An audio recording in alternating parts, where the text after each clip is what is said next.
surgawi. Kami bersyukur buat pagi yang indah ini. Tuhan selalu hadir dalam hidup kami. Biarlah segala apa yang kami persembahkan saat pagi ini menyenangkan hati Engkau Tuhan. Saatnya kami menerima sabda firman-Mu Tuhan. Urapi hamba-Mu, bila pengurapan yang baru, nikmat yang dari Tuhan turun atas hamba-Mu, dan firman-Mu menjadi berkat dalam setiap kehidupan rohani. Hanya firman-Mu Tuhan yang memegang tiap langkah hidup kami. Firman-Mu yang memberi kekuatan dan kemenangan dalam hidup kami. Kami tak takut, kami tak bimbang. Firman-Mu segalanya dalam hidup kami. Mari angkat pujian. Ku tidak takut sebab Kau beserta kami.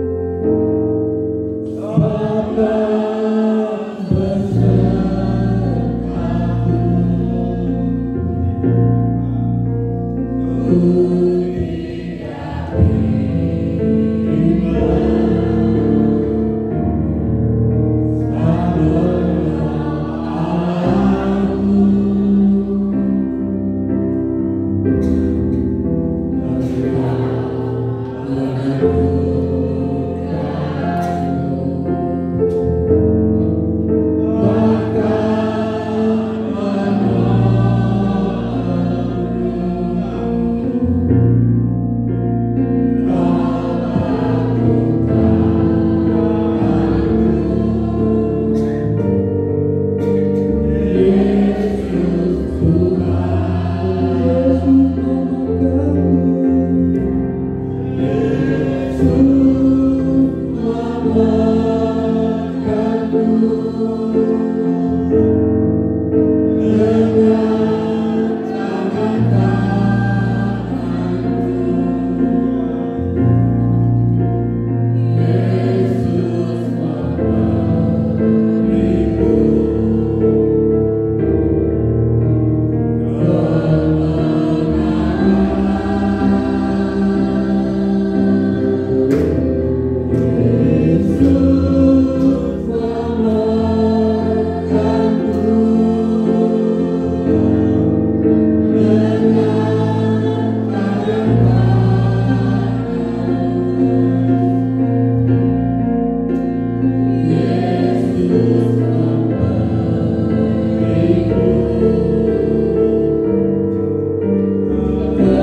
Syukur Engkau yang memegang tangan kami.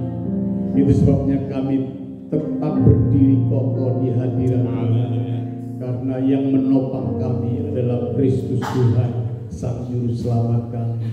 Berkati kami dengan firman-Mu ya Tuhan. Kami tahu Engkau ada di sini, Engkau bertahta di atas pujian kami, dan saatnya firman-Mu diberitakan dan kami siap mendengar. Langit dan bumi boleh berlalu, tapi firman-Mu kekal selama-lamanya. Dan perkara yang kekal itu rindu diberitakan pagi ini. Dalam nama Tuhan Yesus kami sambut firman-Mu. Haleluya, haleluya. Amin. Silakan duduk kembali.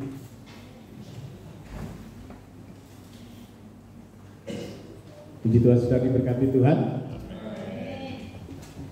Sekali lagi, sudah diberkati Tuhan. Jadi saya melihat bapak-bapak yang nyanyi itu ada dua yang jadi perhatian saya. Aku yang paling semangat, tepuk tangan dulu buat Tuhan. Aku. Yang kedua Mario, pegang mic. Kayaknya keren banget di satu waktu jadi pendeta itu. Luar biasa, kita tepuk tangan buat Mario ya. Jadi hari ini bapak-bapak kayaknya lebih semangat dari ibu-ibu ya. Semua punya semangat yang luar biasa ya. Hari ini saya mau bicara tentang hati sang penuai. Kita buka Alkitab kita dalam Matius pasal yang ke-9 ayat 35 sampai 38. Saja kita bangkit berdiri, kita baca ayat ini.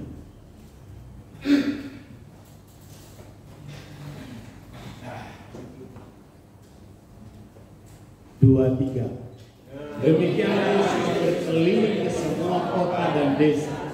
Ia mengajar dalam rumah-rumah ibadah dan memberitakan Injil Kerajaan Surga, serta melenyapkan segala penyakit dan kelemahan. Melihat orang banyak itu, tergeraklah hati Yesus oleh belas kasihan kepada mereka, karena mereka lelah dan terlantar seperti domba yang tidak bergembala. Maka katanya kepada murid-muridnya, tuayan memang banyak, tetapi pekerja sedikit. Karena itu mintalah kepada Tuhan yang punya tuayan, supaya Ia mengirimkan pekerja-pekerja untuk tuayan itu. Silakan duduk kembali. Hati sang penuai. Saya baca sekali lagi, tuayan memang banyak, tetapi pekerja sedikit. Dalam bacaan kita itu sesuatu yang menarik, kata Yesus ya kepada murid-muridnya, tuayan memang banyak, tetapi pekerja sedikit.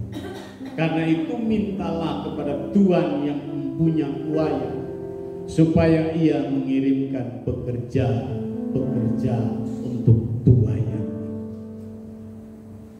Coba kita bayangkan seperti seorang petani yang sedang berdiri di ladang gandum atau ladang padi yang luas, yang sedang menguning dan siap untuk dipanen. Tetapi karena penuai ini sendiri dengan sabit di tangannya, sementara tidak ada pekerja lain yang membantunya. Ladang itu dia menatap, gandum sudah siap dituai, padi sudah siap dituai karena sudah menguning. Dia melihat bulir-bulir padi itu melimpah ruah. Sementara waktu panennya itu sangat sempit sekali. Tidak ada seorang pun yang bisa membantunya untuk bisa bekerja sama dalam tuayan itu. Saya percaya hatinya bergetar. Kalau tidak segera dituai, semua tuayan ini akan rusak. Bisa saja dimakan hama, atau karena hujan, atau ada banyak hal yang bisa mengganggu sehingga tuayannya tidak maksimal. Demikianlah hati Yesus ketika dia melihat dunia ini. Dia melihat jiwa-jiwa, bukan sekedar hanya melihat orang banyak, tetapi ia melihat tuaian yang siap diselamatkan. Dia melihat tuaian jiwa-jiwa. Ladang itu adalah dunia ini yang perlu dituai bagi Kristus, yang siap untuk diselamatkan. Tapi ada satu hal yang menarik adalah kekurangan para penuai. Artinya hanya sedikit saja yang memberi hati untuk bisa menuai di ladang. Hari ini saya mengajak kita melihat beberapa hal penting tentang topik yang menarik ini, supaya kita tidak sekedar menjadi jemaat yang rajin ke gereja, rajin berdoa, rajin memberi, tetapi ada hal yang luar biasa yang ada dalam hati Tuhan. Yang pertama, hati Yesus itu melihat lebih dalam, ya, lebih luas, lebih bernilai, lebih bermakna. Yesus tidak hanya melihat jumlah keramaian orang banyak itu, tetapi dia melihat ada sebuah kebutuhan batin manusia yang harus dipenuhi. Maka di dalam ayat yang ke-36, melihat orang banyak itu, tergeraklah hatinya oleh belas kasihan. Ia melihat orang banyak tersenyum, tapi sesungguhnya ada kekosongan dalam dirinya. Ia melihat manusia bekerja keras untuk pemenuhan kebutuhan jasmani, tapi tidak punya arah dan tujuan tentang keselamatan jiwanya yang kekal. Yesus melihat bangsa yang sibuk, tapi bangsa itu justru lapar dalam kasih dan kebenaran. Nah, pertanyaannya bagi jemaat GPI Wonokarto pagi ini, apakah kita masih melihat dunia ini, ladang ini, seperti Yesus melihat mereka? Ini penting. Ataukah kita sudah terlalu sibuk melihat diri sendiri, sehingga kita mulai berkata, bagaimana aku mendapatkan segalanya, bagaimana aku menjadi tersohor, terkenal, dan terhormat. Kemarin saya sama Pak Ronald mengikuti sebuah ibadah dari Garda, pembicaranya cukup bagus. Ini orang Wonogiri sekarang melayani di Solo Baru. Seorang yang mirip-mirip seperti Pak Nasikin. Semangat juang pelayanannya luar biasa. Dan kemarin saya kenalan, dia bilang, oh saya kenal baik Pak Nasikin. Dia melayani lama di Wonogiri dan akhirnya dia sekolah dan mendapatkan gelar doktor. Sekarang merintis pekerjaan Tuhan. Dia juga seorang dosen pengajar yang handal.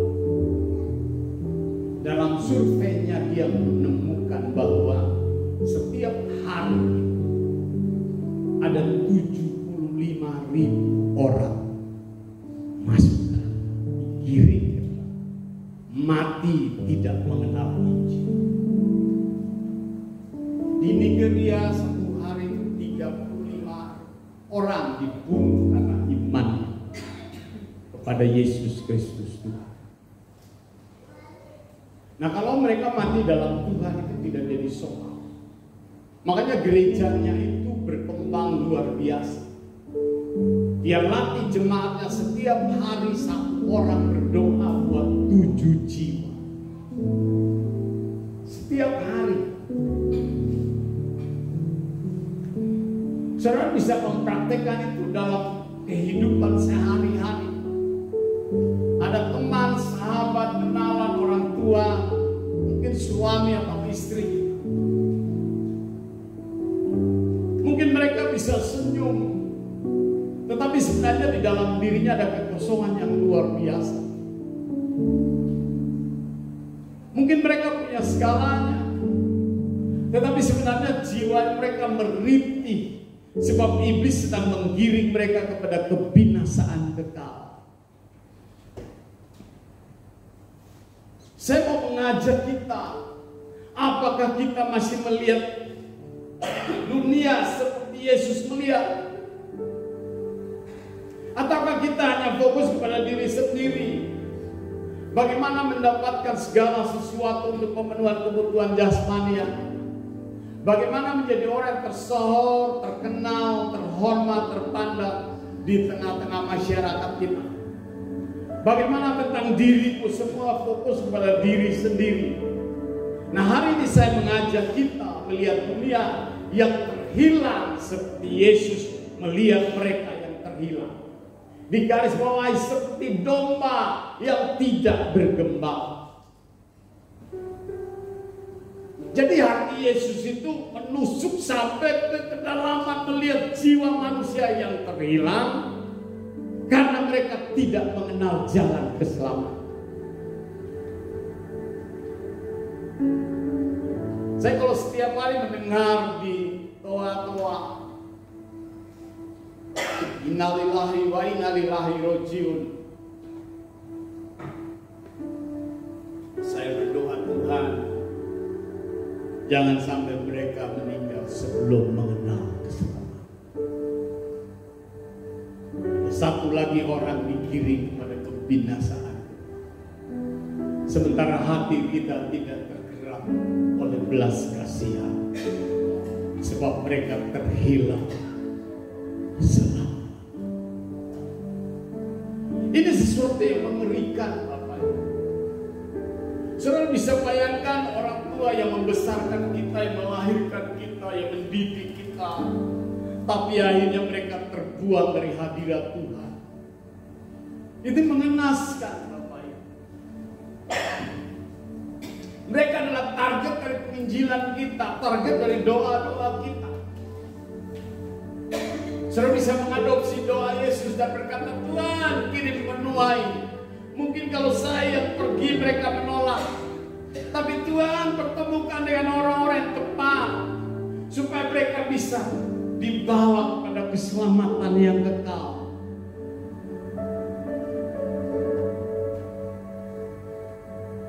Yang kedua, tuayan memang sudah siap. Seringkali kita berpikir bahwa waktunya belum cukup. Waktunya mereka belum mendengar Injil. Dengan begitu banyak alasan, ada banyak waktu yang terbuang, sehingga kita tidak punya waktu untuk bisa memberitakan Injil bagi mereka.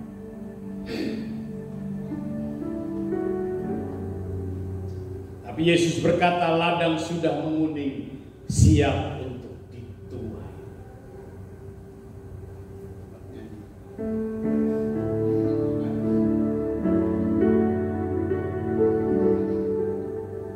Ladang sudah siap dituai.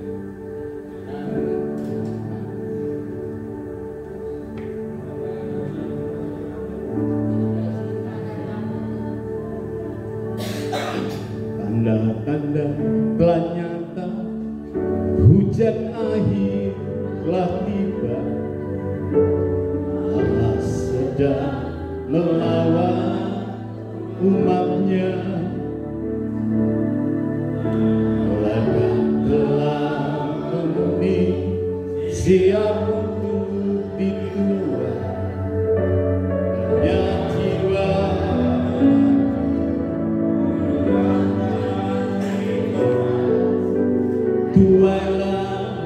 tuailah sekarang, nyatakan kemuliaannya pada segala bangsa, dinyatakan berlimpah. Bangkitlah gereja Tuhan, pandang sekelilingmu. Generasi ini selamatkan ya Tuhan. Ini tugasku, ini tugasku. Amin. Ini jangan tunjuk, oh itu tugasnya Pak Philip, Pak Ronald, Pak Pus. Penginjilan itu bukan tugas pendeta. Yesus berkata, pergi dan jadikan semua bangsa murid. Itu tugas semua orang percaya yang mengaku Yesus Kristus sebagai Tuhan dan Juru Selamat. Yesus berkata, ladang sudah menguning, siap untuk dituai. Artinya apa? Kesempatan itu adalah sekarang, bukan besok, bukan nanti, tapi saat ini. Amin. Kesempatan itu saat ini. Amin. Seringkali kita sibuk dengan banyak hal yang menyita seluruh waktu kita.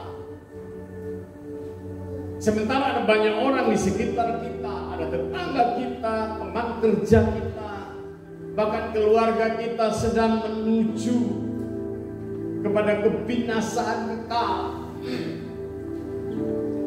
Orang-orang sedang berbondong-bondong kepada kebinasaan. Dalam survei 75.000 orang setiap hari. Saudara digambarkan seperti saudara berdiri di jurang itu dan menahan setiap jiwa yang berlari kepada kebinasaan.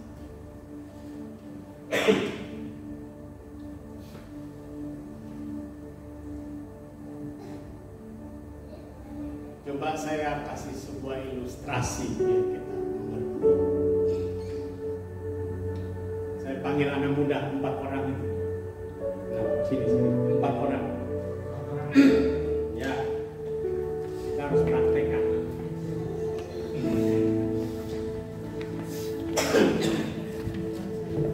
Ini saya anggap ini jurang ya, jurang kebinasaan situ. Oh, jurang kematian di sini. Dan mereka ini sedang berlari di sini. Ya. Coba perhatikan.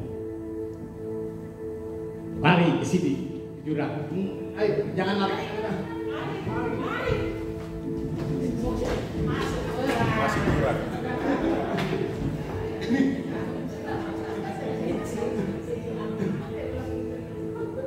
Coba kembali ke tempat. Tepuk tangan dulu buat mereka. Saudara tahu ini jurang kebinasaan, ya, dan di situ api kekal yang tak terpadamkan. Lalu hanya saya sendiri yang berusaha menahan. Harusnya ada Pak Ronald, Pak Pus, Mas Wawan bantu saya, malah duduk ketawa.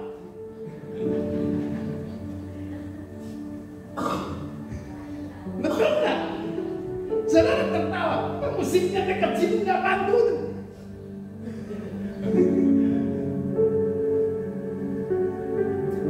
Ini gambaran sederhana, orang sedang menuju kepada kebinasaan, tapi gereja menutup mata bahkan tertawa, tidak punya belas kasihan. Beruntung saya bisa tangkap satu. Kalau seandainya dia meronta-ronta dan akhirnya terlepas, terhilang selama-lama. Gereja hari ini diam, bahkan tidak berdaya.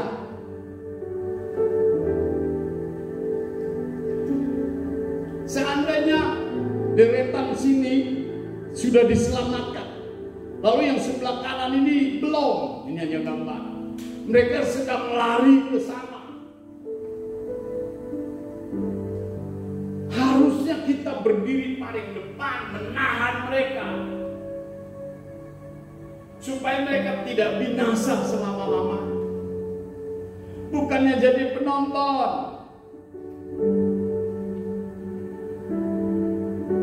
Dengar, kesempatannya adalah sekarang. Amin. Banyak orang di sekitar kita, ada tetangga kita, teman kerja, bahkan keluarga dekat kita sedang menunggu seseorang yang mau datang dan berkata, Tuhan mengasihimu, aku mau berdoa buatmu, aku ada untukmu, bebanmu adalah bebanku, tangisanmu adalah tangisanku. Dengar, tuaian bukan mimbar yang besar. Ya, tuaian bisa terjadi di ruang tamumu, bisa di ruang kopimu, bisa di ruang makanmu, bisa di tempat kerjamu, di sekolahmu, di media sosialmu. Itulah mimbarmu yang sesungguhnya, katakan amin. Ya, media sosial saudara tayangkan apa di sana? Di statusmu ada tulisan apa di sana? Itulah mimbarmu. Setiap tempat bisa jadi ladang pelayananmu. Saudara tidak harus jadi pendeta, tidak harus jadi worship leader, tidak harus jadi singer. Saudara bisa jadi berkat dimanapun dan kepada siapapun dan dimanapun saudara berada. Itulah mimbar pelayananmu, itulah hidupmu.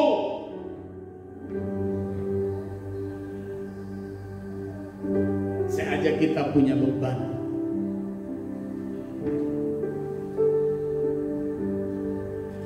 Saudara yang telah menemukan kasih Kristus melalui pengorbanan salibnya di atas kayu salib. Dia tergantung di atas kayu salib. Dia mau supaya semua orang datang kepada salib itu dan berdoa.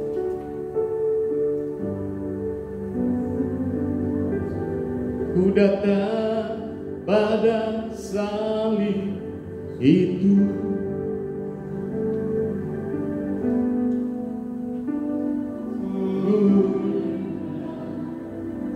Cintanya aku, biar ku jatuh pada kakinya,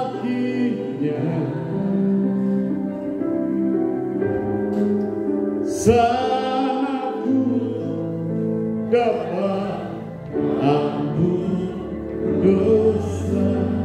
Tuhan mau semua datang kepada salib itu. Ku datang pada salib itu.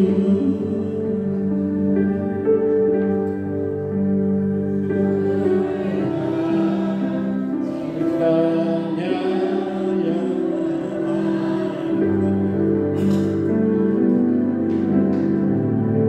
biar ku jatuh kakinya,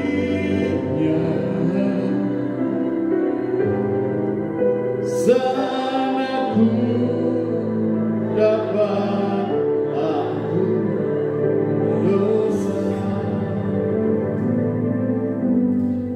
Yang ketiga, pekerjaan setia. Yesus tidak menyalahkan murid-muridnya karena pekerja sedikit. Dia mengajak mereka berdoa. Dia katakan, mintalah kepada Tuhan yang mempunyai tuayan. Yang punya tuayan itu adalah Tuhan. Kita ini hanya pekerja-pekerja di ladang Tuhan. Artinya pekerjaan ini bukan karena kekuatan manusia, tetapi karena panggilan dan doa. Kita mau terus berdoa dan biar Tuhan menggerakkan hati orang banyak supaya mereka diselamatkan. Dari satu orang yang taat bisa lahir pekerja-pekerja yang banyak. Selain kisah daripada perempuan Samaria dalam Yohanes pasal yang keempat. Setelah Yesus bertemu dengan perempuan Samaria itu, ia menjadi saksi Kristus yang luar biasa. Coba kita lihat Yohanes 4.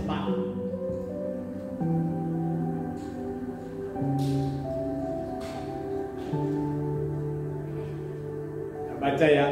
Maka sampailah ia ke sebuah kota di Samaria yang bernama Sikar, dekat tanah yang diberikan Yakub dahulu kepada anaknya Yusuf. Di situ terdapat sumur Yakub. Yesus sangat letih oleh perjalanan, karena itu ia duduk di pinggir sumur itu. Hari kira-kira pukul 12. Maka datanglah seorang perempuan Samaria hendak menimba air. Kata Yesus kepadanya, berilah aku minum. Sebab murid-muridnya telah pergi ke kota membeli makanan.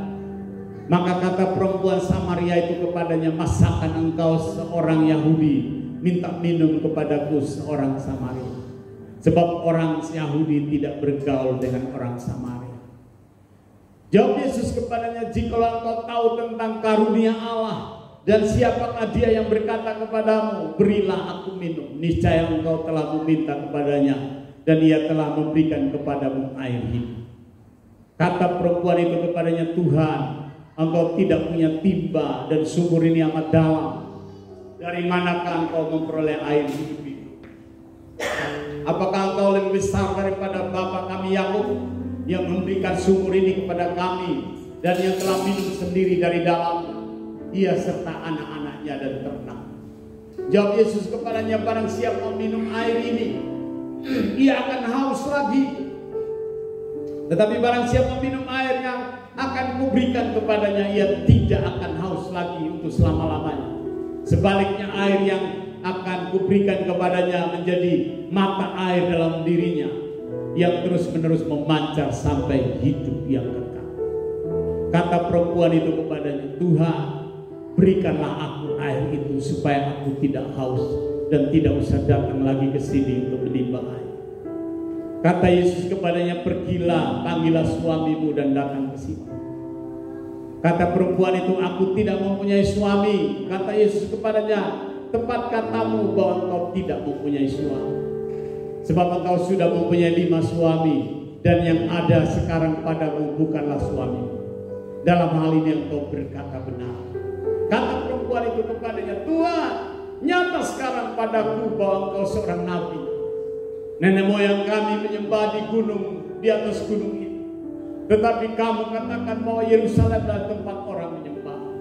Kata Yesus kepadanya, percayalah kepadaku hai perempuan, saatnya akan tiba bahwa kamu akan menyembah Bapa bukan di gunung ini dan bukan juga di Yerusalem. Kamu menyembah apa yang tidak kamu kenal. Kami menyembah apa yang kami kenal. Sebab keselamatan datang dari bangsa Yahudi. Tetapi saatnya akan datang dan sudah tiba sekarang bahwa penyembah-penyembah benar akan menyembah Bapa dalam roh dan kebenaran. Sebab Bapa menghendaki penyembah-penyembah demikian. Allah itu roh, dan barang siapa menyembah dia harus menyembahnya dalam roh dan kebenaran. Jawab perempuan itu kepadanya, aku tahu bahwa Mesias akan datang, yang disebut juga Kristus. Apabila ia datang, ia akan memberitakan segala sesuatu kepada kami. Kata Yesus kepadanya, akulah dia yang sedang berkata-kata dengan engkau. Pada waktu itu datanglah murid-muridnya dan mereka heran bahwa ia sedang bercakap-cakap dengan seorang perempuan. Tetapi tidak seorang pun yang berkata, apa yang engkau kehendaki atau apa yang engkau percakapkan dengan dia. Maka perempuan itu meninggalkan, perhatikan. Maka perempuan itu meninggalkan tempayannya di situ lalu pergi ke kota dan berkata kepada orang-orang di situ, mari lihat, di sana ada seorang yang mengatakan kepadaku segala sesuatu yang telah kubuat. Mungkinkah dia Kristus itu? Maka mereka pun pergi keluar kota lalu datang kepada Yesus. Sementara itu murid-murid yang mengajak dia katanya, Rabi, makan. Akan tetapi ia berkata kepada mereka, padaku ada makanan yang tidak kamu kenal. Maka murid-murid itu berkata seorang kepada yang lain, adakah orang yang telah membawa sesuatu kepadanya untuk dimakan? Kata Yesus kepada mereka, makananku ialah melakukan kehendak Bapa dia yang mengutus aku dan menyelesaikan pekerjaannya. Bukankah kamu mengatakan 4 bulan lagi tiba musim menuai? Tetapi aku berkata kepadamu, lihatlah sekelilingmu dan pandanglah ladang-ladang yang sudah menguning dan matang untuk siap dituai. Sekarang juga penuai telah menerima upahnya dan ia mengumpulkan buah untuk hidup yang kekal. Sehingga penabur dan penuai sama-sama bersuka cita. Sebab dalam hal ini benarlah peribahasa yang seorang menabur, yang lain menuai. Aku mengutus kamu untuk menuai apa yang tidak kamu usahakan. Orang-orang lain berusaha dan kamu datang memetik hasil usaha mereka. Dan banyak orang Samaria dari kota itu, perhatikan, telah menjadi percaya kepadanya karena perkataan perempuan itu yang bersaksi. Ia mengatakan kepadaku segala sesuatu yang telah kuperbuat. Ketika orang-orang Samaria itu sampai kepada Yesus, mereka meminta kepadanya supaya tinggal pada mereka. Dan ia pun tinggal di situ 2 hari lamanya. Dan lebih banyak lagi orang yang menjadi percaya karena perkataannya. Dan mereka berkata kepada perempuan itu, kami percaya, tetapi bukan lagi karena apa yang kau katakan, sebab kami sendiri telah mendengar dia, dan kami tahu bahwa dialah benar-benar juru selamat dunia. Wow, dahsyat sekali. Hanya dari perkataan satu orang, hanya dari perjumpaan dengan seorang Samaria,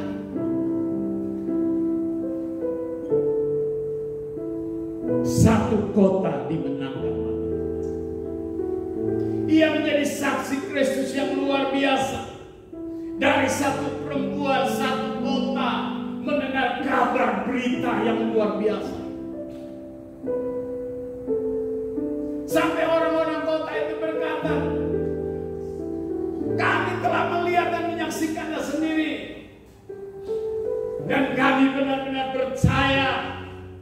Dengar ini baik-baik, Tuhan tidak butuh banyak orang. Dia hanya butuh satu orang yang mau dipakai, yang mau pergi untuk nama.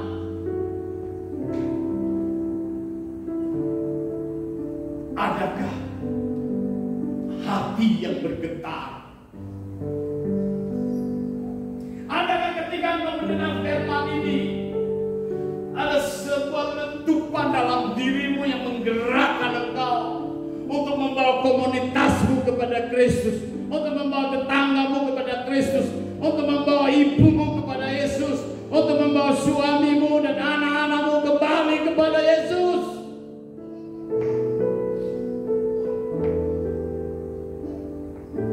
Serta Roh Kudus akan memampukan kita untuk bersaksi tentang nama yang besar itu, nama yang ajaib itu.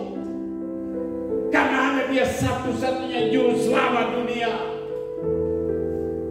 Seperti kata mereka, kami percaya, tetapi bukan lagi karena apa yang kau katakan.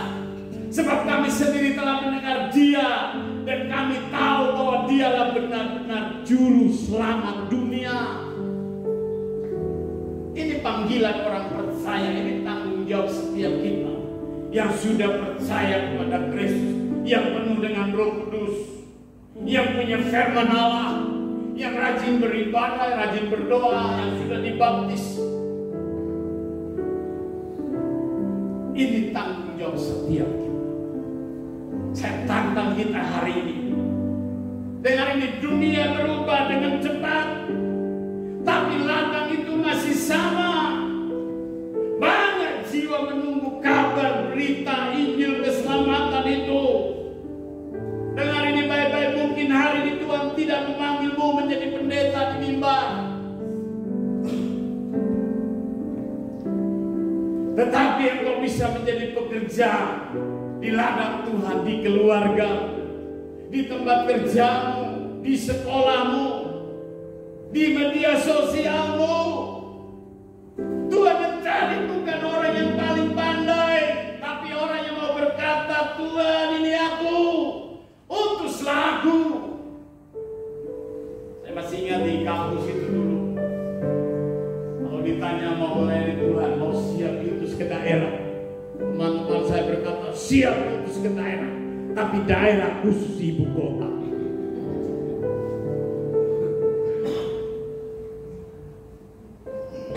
Saya pernah melayani di pedalaman Sumba, sangat terpencil. Sumba itu sedang diekspos luar biasa, keindahan alamnya itu luar biasa, sangat menarik dengan budayanya yang sangat, estetika alamnya itu sangat indah sekali. Mereka punya penyembahan berhala, punya agama merapu. Saya tiap hari hampir makan daging ayam karena ada kepala suku di situ. Jadi orang-orang datang bawa ayam ke sana, ke Merapu itu untuk didoakan. Jadi ayam itu dibersihkan hatinya, kalau ada kotor itu tidak layak dipersembahkan kepada dewa. Saya bilang daripada dibakar kasih ke saya, boleh enggak saya ambil?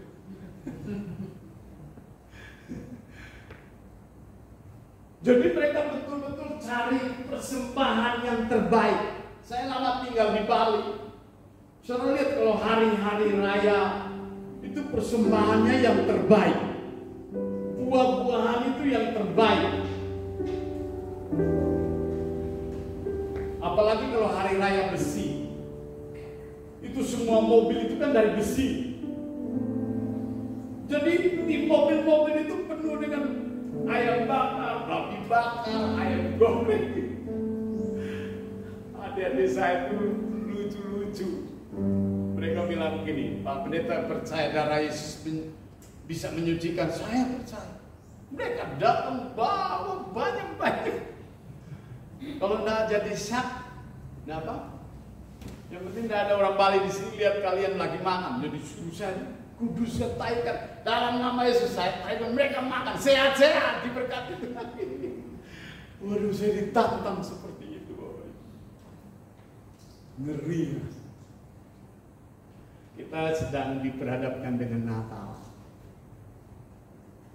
Natal itu adalah sarana di mana Injil diberitakan. Amin. Kalau hanya sekedar kumpul-kumpul makan-makan tiap hari juga kita bisa makan di rumah, di mana, di restoran. Tapi ini menarik. Momentum Natal itu orang siapapun bisa diundang, siapapun bisa datang, dan Injil bisa diberitakan. Beri yang terbaik buat Tuhan. Saudara punya berkat, beri berkat. Saudara yang punya hati, berikan hati. Saudara punya kecakapan, berikan kecakapan. Saya lihat kan altar ini kan sudah 5 tahun atau 7 tahun seperti ini terus. Saya percaya ada anak-anak Tuhan di sini yang punya hati untuk itu. Ini pekerjaan Tuhan, bukan idenya kita.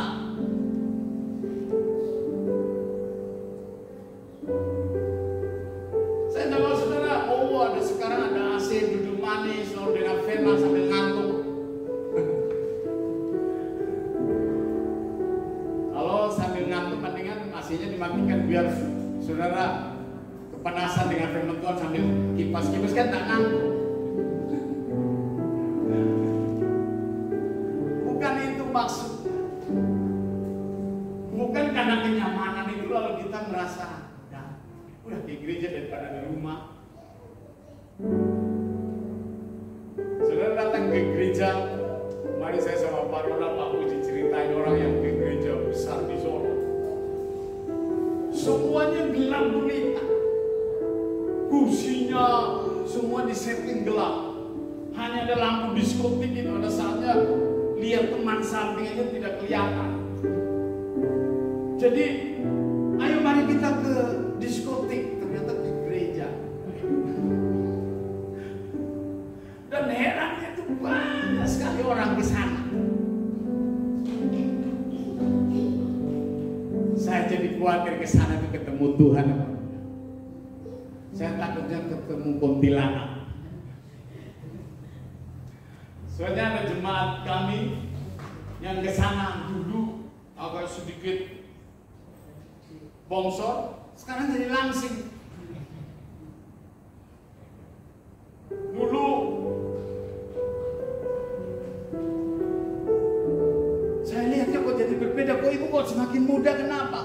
Oh di sana itu banyak cowok-cowok gampang yang gangguin saya. Lah kamu mau cari Tuhan, mau cari cowok. Saya sampai ngobrol-ngobrol dia sambil dorong beliau cipta Tuhan ya. Kalau dia yang dorong papus kan repot. Ada buah apel di situ. Dia dorong saya, nggak mungkin. Saya ada istri. Dia pikir ada yang lebih muda lagi, ganteng lagi, cakep lagi gitu. Jadi sepanjang ngobrol itu yang didorong itu terus kita senyum-senyum. Nah, ke gereja bertahun-tahun. Ini model gereja. Ini gereja. Saya ke Sneo Samso di anggrek di bawahnya. Juga begitu. Sistemnya itu seperti di diskotik. Saya tidak lihat satu orang. Hanya saya lihat ada cici saya ngajak saya ke situ. Nah ini kalau gelap gulita. Firman Tuhan baru nanti ada lampu sorot yang gulita. Jadi semuanya gelap gulita. Tapi itulah tuaya. Jadi gereja juga perlu dituai. Itulah jiwa-jiwa yang perlu dituai, amin. Banyak tuaya, tetapi pekerja sedikit. Firman Tuhan ini mengingatkan kita tentang kebutuhan akan pelayanan pekerja Allah di ladang yang sangat luas ini. Dunia ini adalah ladang Tuhan yang memang harus siap dituai dengan tuaian yang melimpah. Tetapi ternyata yang mau bekerjanya sedikit, yang mau menjadi tangan Tuhan, kakinya Tuhan hanya sedikit, yang mau pergi untuk itu. Apa maknanya bagi kita tuaian banyak tetapi bekerja sedikit? Artinya banyak jiwa yang haus akan kasih, ada banyak jiwa yang haus akan kebenaran, ada banyak jiwa yang haus akan keselamatan. Banyak yang merasa kosong, hilang arah, dan mereka membutuhkan pertolongan rohani. Pekerja sedikit menunjukkan bahwa panggilan Tuhan tidak didengar atau mungkin ditanggapi dengan kurang serius. Ada banyak orang yang jadi malas, jadi takut, sibuk dengan urusan duniawi sehingga lupa akan tugas yang mulia. Ada amanat agung, pergi.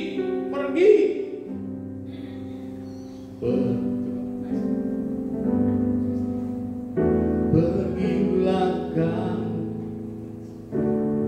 jadikan semua bangsa muridku.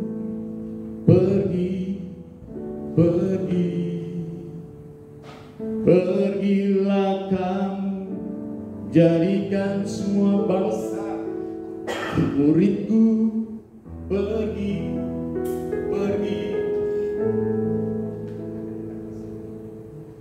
Baptis mereka dalam nama Allah Bapa, Allah Anak, dan Roh Kudus. Pergi.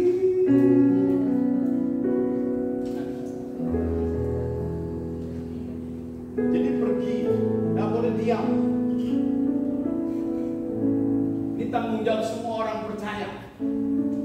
Ya. Jangan merasa puas.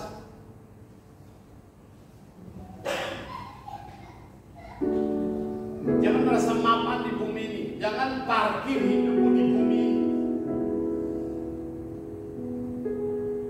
Jangan merasa nyaman di bumi ini. Dengar ini, sampai kapanpun pasti bumi ini akan dibinasakan. Alkitab berkata bahwa akan ada api yang menghangus, meluluh lantakan dunia ini.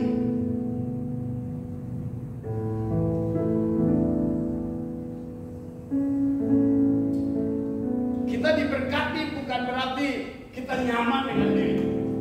Saudara bisa perhatikan, kematian seseorang itu membuktikan bahwa dunia ini bukan tempat tinggal yang kekal. Musibah di berbagai tempat itu membuktikan bahwa dunia ini bukan tempat yang nyaman untuk dihuni. Dosa sedang merajai dunia ini dan merusak semua tatanan dunia ini. Kita sedang mempersiapkan diri untuk masuk di langit baru, bumi baru. Bumi yang kekal, yang dirancang oleh tangan Allah sendiri, yang dibangun oleh Allah sendiri. Itu harus target kita, goal kita. Jangan sendiri pergi ke sana, bawa sebanyak orang datang ke sana. Beranilah kita punya komitmen 1 tahun bawa 1 jiwa buat Tuhan? Anda berani? Halo? Saya tantang kita hari ini. Berani? Ada yang berani angkat tangan? 1 tahun saya bawa 1 jiwa buat Tuhan. 1, 2, 3 angkat tangan. 1, 2, 3. 1 tahun saya bawa 1 jiwa buat Tuhan. Coba kan? Faktanya tidak ada yang berani. Padahal itu tugas kita. Pergilah kamu, jadikan semua bangsa muridku. Baptislah mereka dalam nama Bapa, Anak, dan Roh Kudus. Ajar mereka. Harus pergi. Makanya kebanyakan tadi saya katakan, banyak dari kita yang malas, takut. Gimana memulai? Bagaimana cara bersaksi? Soalnya lihat syarat penginjilan Tuhan Yesus menarik. Dia kasih contoh. Wanita ini seorang pelacur, dia datang jam 12 siang. Kenapa jam 12? Tempat yang sepi, takut nanti dilihat orang.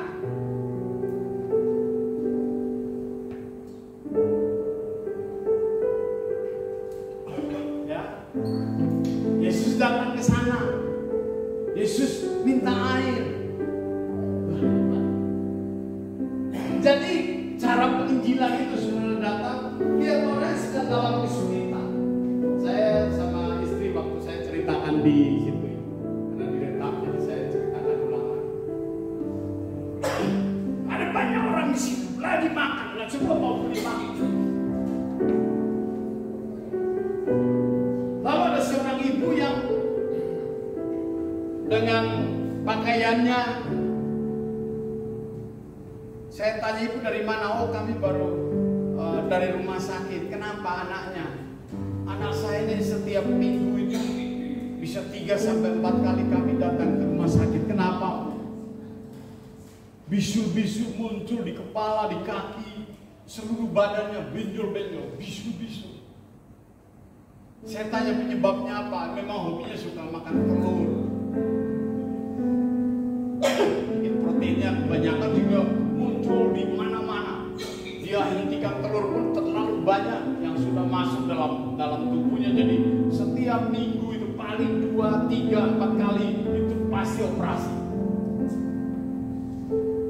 Anak ini masih kecil, masih ya umur sekitar TK 0 besar atau SD kelas 1. Banyak orang di situ. Saya memberanikan diri, Bu, mau nggak saya doakan ibu? Oh mau, tapi saya pendeta. Oh nggak masalah. Jadi saya hentikan makan saya langsung doakan. Saya berkatakan dalam nama Yesus, mujizat terjadi, kesembuhan terjadi. Ibu ini mulai minggu depan dia tidak datang lagi ke rumah sakit untuk mengantarkan anaknya operasi karena bisu-bisu yang tumbuh di seluruh badannya. Kami hentikan dalam nama Yesus dan anak ini sembuh. Makan, lalu setelah itu kembali ke dalam rumah sakit karena ada adik saya sakit di sana. Tapi yang terjadi, Pak, beruntung waktu itu dia minta nomor telepon kamu. 1 minggu kemudian dia menghubungi istri saya dan berkata, terima kasih ya doanya sehingga anak saya sudah sembuh. Kita beri tepuk tangan buat Tuhan. Tidak harus ke rumah sakit lagi. Kapan kita Bapak Ibu ke operasi? Saya belum punya waktu. Saya mau serahkan ke anak-anak Tuhan di sana supaya ini bisa dilayani.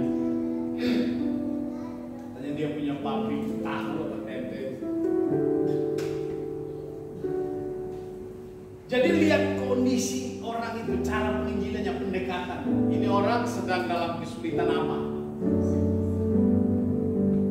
Ajak bicara, ajak makan, ajak ngobrol, lu rangkulan, lu belas kasihan, ada rasa empati di sana. Ada tanggung jawab kita. Nanti Roh Kudus akan mengajarkan kita bagaimana cara. Jangan takut dulu. Bagaimana saya harus memulai? Saya kan malu, tidak bisa ngomong. Apalagi berhadapan dengan orang-orang yang merasa pintar, pandai, Pak. Percayalah, Roh Kudus akan memampukan kita. Kuncinya jangan malas, jangan takut. Coba sisihkan satu waktu khusus untuk berdoa buat orang-orang itu. Tulis nama mereka, taruh di hatimu. Tuhan jangan sampai dia terhilang dari keselamatan. Roh Kudus jamah, Roh Kudus selamatkan. Aku sudah memberitakan kabar baik.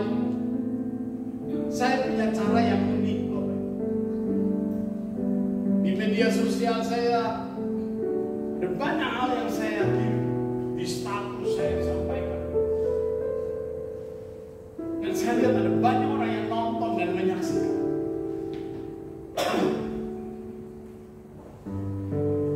Saya pikir itulah bintang. Biar Roh Kudus yang mengubahkan hati mereka. Biar Roh Kudus yang menjamah hati mereka. Roh Kudus yang menginsafkan hati mereka untuk bertobat dan percaya kepada Tuhan. Ini tanggung jawab siapa? Tanggung jawab gereja Tuhan. Bekerja sedikit menunjukkan bahwa panggilan Tuhan tidak didengar, ditanggapi dengan serius. Banyak orang takut dan malas, sibuk dengan urusan. Dengar ini, kita dipanggil menjadi pekerja di ladang Tuhan. Bukan hanya berbicara, tapi harus bertindak. Kita harus memberi perhatian kepada sesama, berbagi kasih kepada sesama, membantu mereka yang membutuhkan, menyebarkan Injil Kerajaan Allah. Mari kita renungkan ini. Apakah kita termasuk pekerja? Adakah kita sudah memberikan waktu dan tenaga kita untuk melayani Tuhan dan sesama? Ayo, jangan biarkan ladang tuai menjadi sia-sia karena kekurangan pekerjaan. Sampaikan kabar baik kepada yang lapar rohani. Jadikan tanganmu dan kakimu menjadi tangan dan kaki Kristus di dunia ini. Tuhan memanggil kita semua dan janjinya Dia akan menyertai setiap langkah kita. Kalau ini kita lakukan, Bapak, tempat ini tidak muat.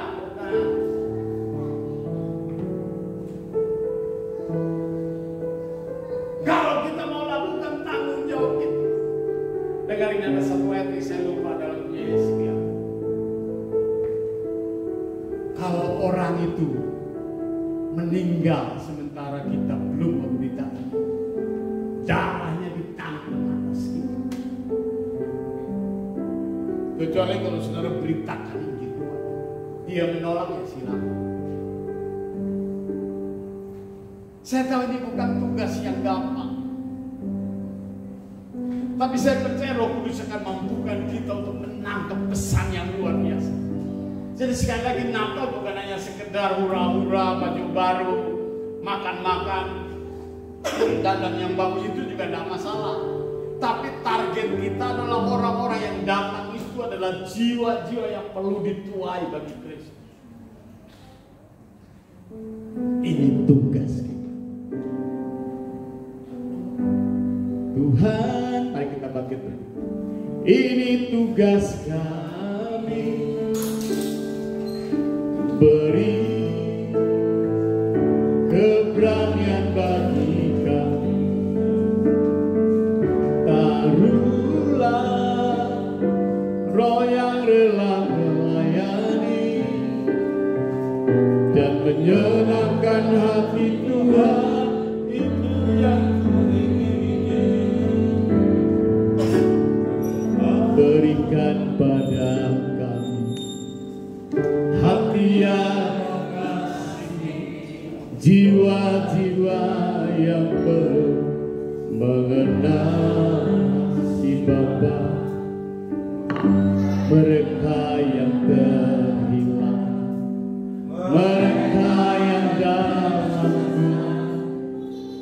hati kami iba seperti hatimu Yesus.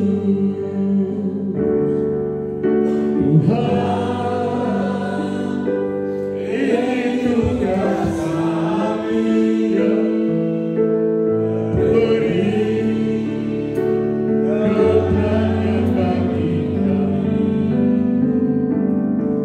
Anulah Roh yang rela melayani dan menyenangkan hati Tuhan, itu yang kuingini. Jadikan pujian ini doa kita. Berikan pada kami hati yang mengasihi, jiwa-jiwa yang mengenal si Bapa, mereka yang tersesat, hati kami iba seperti hatimu Yesus. Kita angkat tangan kita. Tuhan, ini tugas kami, beri. Bagi Pak Pus berdoa mengucap syukur dan firman Tuhan.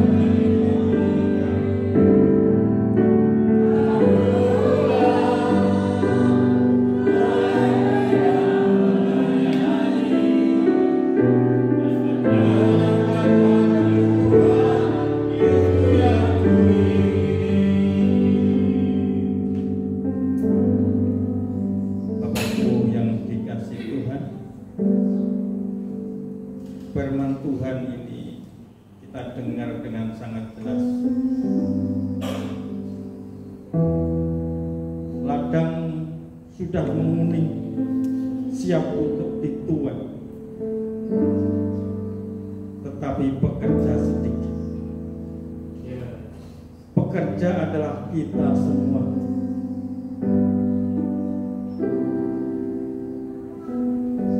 Ini tanggung jawab besar yang diberikan Tuhan kepada kita. Jangan kita selamat untuk diri kita sendiri.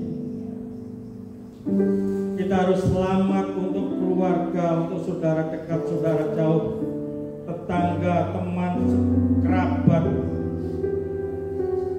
Selamat untuk siapa saja.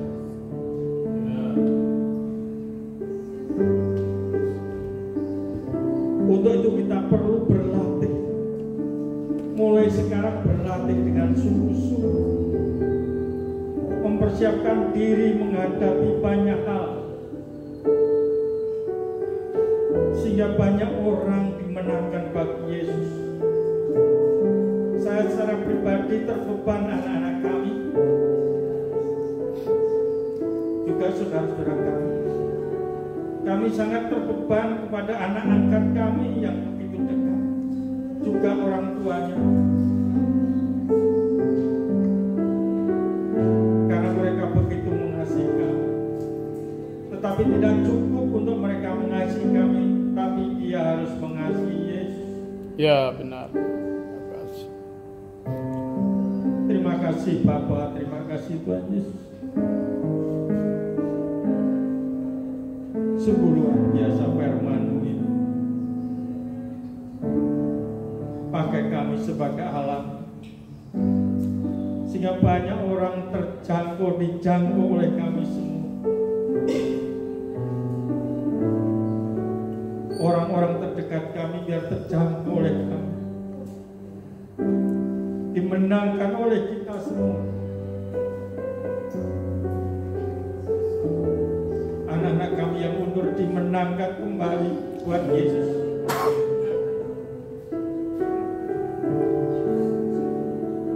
Jangan kita merasa cukup kita menjadi orang Kristen, tetapi kita harus cukup menjadi orang yang banyak memenangkan jiwa.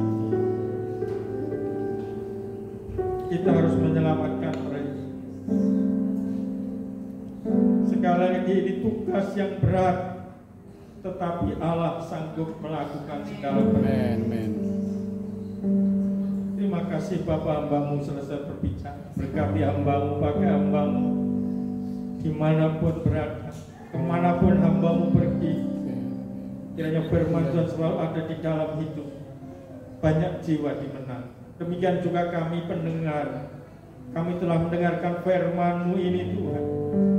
Pakai kami sebagai alat-Mu dimanapun kami berada, dimanapun kami ditempatkan.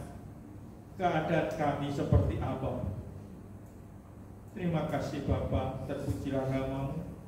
Setiap apa yang kami kerjakan pagi ini dalam ibadah, kiranya semua menyukakan hati Tuhan, menyenangkan hati-Mu ya Tuhan. Terima kasih, berkati kami semuanya. Terima kasih, aku mengasihi Tuhan. Aku